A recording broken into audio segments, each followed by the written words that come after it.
Cuando le preguntas a alguien cuáles son los mejores cómics que han salido de la editorial conocida como DC, la mayoría te dirá que sí, algún cómic de Alan Moore como The Killing Joke, Watchmen o Hellblazer.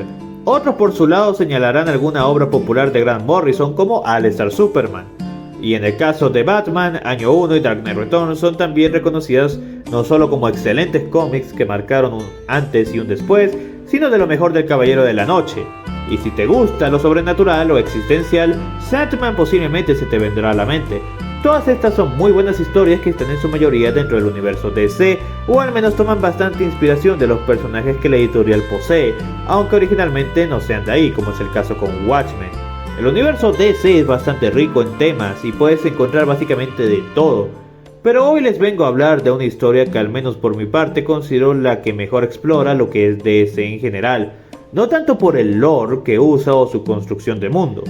Esta no es solamente una historia de héroes enfrentando adversidades, es una historia sobre el fin de la Edad de Oro y el inicio de la Edad de Plata. Es una historia sobre el control de nuestras acciones y qué nos mueve a ser cada día quienes somos. Una historia sobre cómo los ideales chocan incluso con la mejor de las intenciones. Hoy les vengo a hablar sobre mi cómic favorito de DC, New Frontiers. Antes de hablar de New Frontiers, primero tenemos que hablar de su autor, Darwyn Cooke, uno de los mejores escritores y artistas que ha tenido DC en su historia.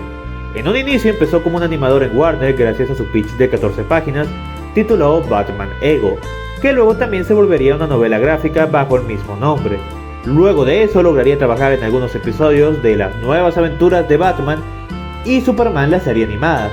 En 1999 diseñaría el icónico opening de Batman el Futuro usando Adobe After Effects, dándole así un estilo visual único a la serie de lo que inicialmente parecía solo un mandato de la empresa por sacar una serie sobre un Batman en el futuro. Y vaya que lo logró con creces, porque hasta el día de hoy veo gente hablando de lo genial que se ve o se siente esta serie en general. De ahí en adelante se uniría al escritor Ed Brubaker, creador del Soldado del Invierno en Marvel, para escribir un nuevo cómic de Catwoman y darle un giro nuevo al personaje, sobre todo porque Cooke sentía que los últimos trajes de Selina Kyle la sexualizaban demasiado, así que diseñó un traje que pudiese mantenerse fiel al personaje, sea sexy en su propia manera, pero que también pueda ser tomado mucho más en serio. Dicho y hecho, le dio posiblemente su atuendo moderno más icónico hasta la fecha, que hasta el día de hoy veo que lo usan de base para diferentes diseños del personaje, incluso en otros medios. Obviamente su participación no solamente incluye el traje, sino que también, junto con Brubaker, le daría a Selina un nuevo cast de personajes y status quo para trabajar con ella a partir de ese momento. Aunque lo demás es historia para otro día, puesto que Cooke dejaría el título a los 4 números. Algún día tal vez les hable de la serie de Brubaker. La cuestión acá es que luego de haber trabajado en algunas de las series animadas de DC y después de haber rediseñado a Catwoman, Darwyn Cooke se puso manos a la obra en la que posiblemente sería su obra maestra de la historia del cómic, The New Frontiers, escrita, dibujada y coloreada por él mismo. Ya desde el inicio se puede notar que esta es una historia única con solo ver el estilo de dibujo que maneja. Darwyn Cooke era uno de esos artistas los cuales tienen un estilo que se siente clásico, como una evolución del arte que se veían en las historias de Jack Kirby y John Romita, por así decirlo, quienes claramente marcaron un antes y un después en la industria, sobre todo en Marvel. Pero no solamente se inspira en cómics, sino también en otros medios, en cosas como el diseño de Superman, el cual claramente es una referencia u homenaje a las animaciones de Fleischer del personaje. En general, la mayoría de diseños acá buscan tener ciertas similitudes a los presentados en la Edad de Plata del cómic, aunque dándoles un giro necesario a algunos, tales como sería el caso con Wonder Woman. New Frontiers empieza de una manera particular, no con ninguno de los héroes populares, para nada, sino con un grupo de perdedores, soldados de la Segunda Guerra Mundial quienes quedaron varados en nada más ni nada menos que una isla de dinosaurios. Pero en lugar de tratarlo como algo de chiste o una situación ridícula, lo tratan totalmente en serio, como una historia de terror mostrando los horrores de los pocos sobrevivientes que llegan. Y es que la amenaza en New Frontiers no es tema de juego, la presencia de todo lo que rodea a los protagonistas se siente en cada momento. Y no me refiero a los dinosaurios, sino a lo que se avecina en general, a la gran amenaza que este cómic predice. Algo genial de esta historia es el cómo no solo se cierra a los personajes populares o conocidos, sino también podemos tener un vistazo de algunos de los personajes predominantes de la época, como digamos The Challenger of the Unknown o Los Temerarios según la editorial Navarro, y el Escuadrón Suicida original. Ya saben, el de Rick Flag padre, antes de que se volviera el equipo de supervillanos espías que vemos en las películas y series. Y es la única vez que Rick Flag padre me ha importado. Lo siento mucho, James Gunn, sé que lo intentas, pero entre todas las apariciones de Frank Grillo en su papel, ninguna ha hecho que me importe.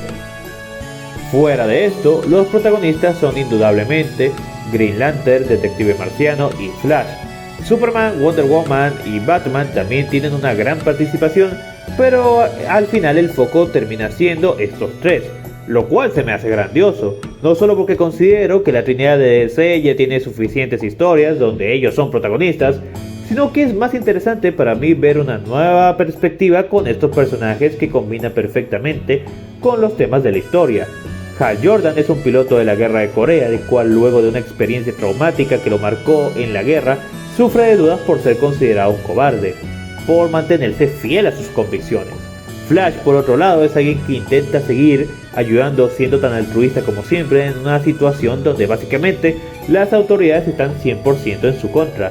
Algo genial que hacen aquí es que durante esta época no habían incluido todo el sinsentido de Reverse Flash asesinando a su madre, así que esta historia puede tomar la inocencia y el altruismo de Barry como algo que viene solamente de él, sin necesidad de un evento traumático que lo motive, como es el caso con los otros héroes.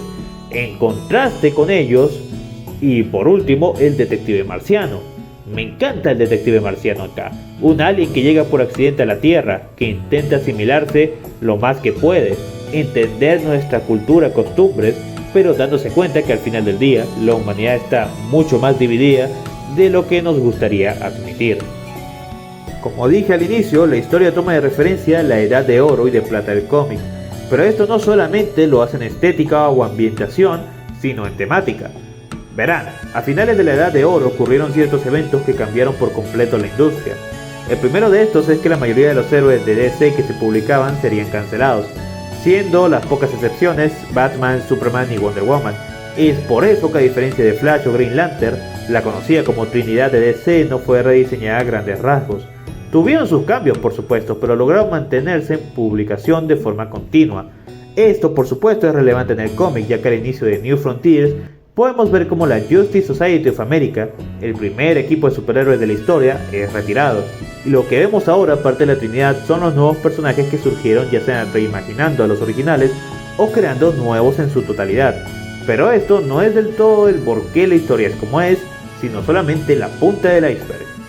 La referencia y comentario metafórico a la época en la que la historia se desarrolla no solamente toma de inspiración el estado editorial de DC, sino también de la sociedad y, por qué no, de Estados Unidos en general. Durante los años 50 se realizó una campaña en contra de la industria del cómic en general, motivada en gran parte por el psicólogo alemán Friedrich Wittam, el cual argumentaba que los cómics que las editoriales de esa época publicaban causaban que los niños se volvieran violentos, los indoctrinaba de forma política, que Wonder Woman volvía a las mujeres lesbianas, Robin volvía a los niños gays y que las editoriales eran peores que Hitler básicamente. Todo un montón de tonterías, pero que el gobierno terminó escuchando.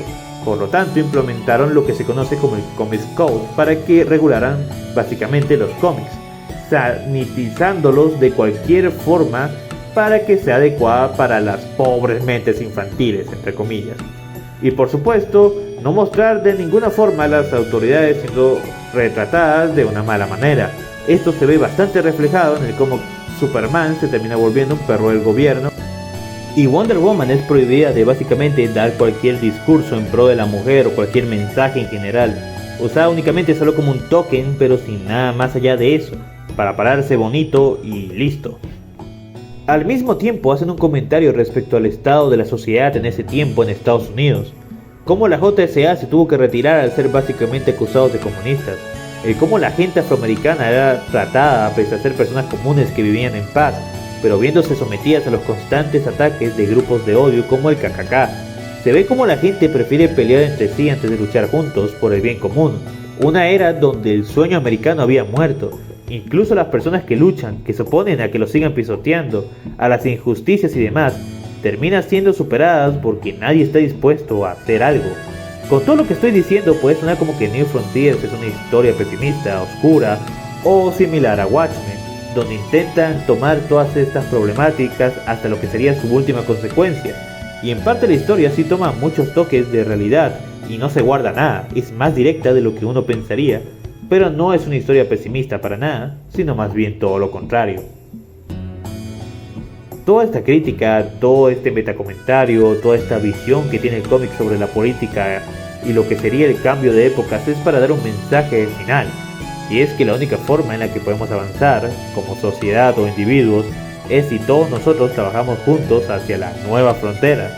Pese a todo lo que el cómic comenta, al final del día es una historia sobre cómo la humanidad puede sobreponerse a cualquier adversidad, incluso al mismísimo fin del mundo, si todos dejamos de lado nuestras diferencias por el bien común. Es terriblemente idealista, sí, pero a veces lo que se necesita, es lo que realmente creo que hace especial esta historia. No es solamente mostrar que el sueño americano en sí ha muerto, pero al mismo tiempo dar un mensaje de que al final del día, si el sueño está muerto, nos toca a nosotros dar paso a uno nuevo.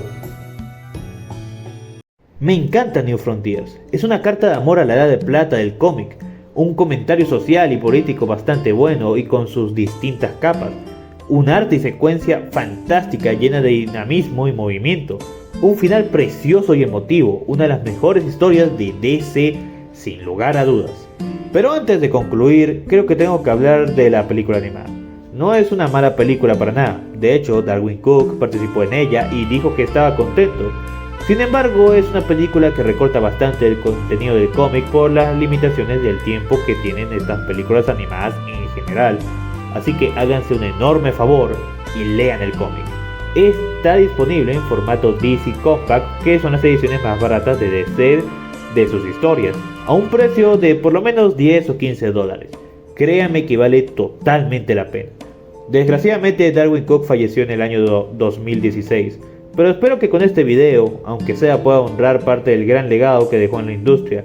Que en paz descanse uno de los mejores artistas que DC ha tenido.